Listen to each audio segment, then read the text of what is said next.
Bonsoir.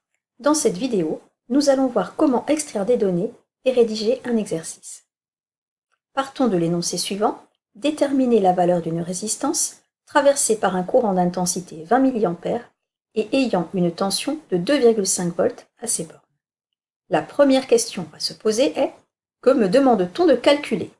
Il s'agit ici de déterminer la valeur d'une résistance R. J'écris donc calcul de la valeur de la résistance R. Deuxième question maintenant, quelles sont les données dans cet exercice?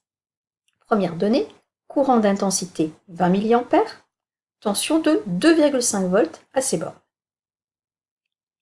Il est indispensable à ce stade-là de connaître non seulement les grandeurs, mais aussi leur notation, leurs unités, de manière à pouvoir ensuite utiliser les formules du cours correctement.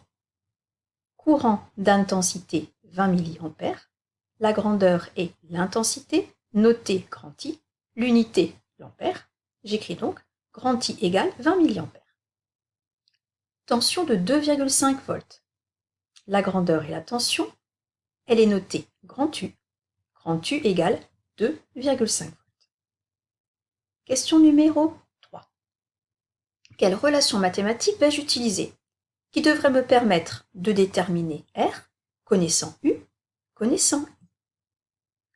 Il s'agit de la loi d'Ohm, dont l'énoncé est le suivant. U égale R fois I.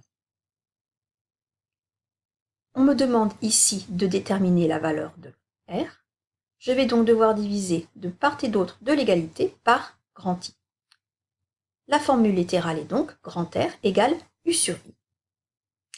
Attention par contre, une formule littérale sans les unités n'a aucun sens.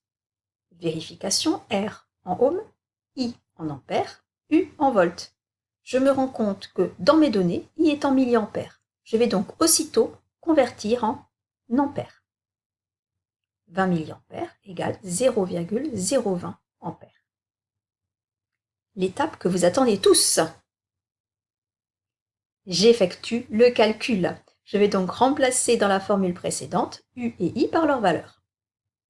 R égale 2,5 divisé par 0,020 égale 125. Attention, je n'oublie pas de préciser avant d'effectuer mon calcul la grandeur que je calcule, R, et je n'oublie pas de préciser l'unité.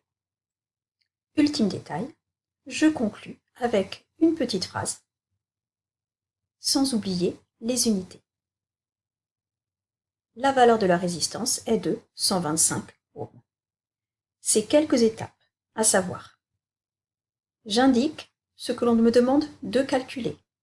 J'extrais les données en précisant bien la notation de la grandeur, son unité, la loi utilisée, la formule littérale dont j'ai extrait la grandeur que je dois calculer, le calcul effectué en précisant la grandeur, l'unité.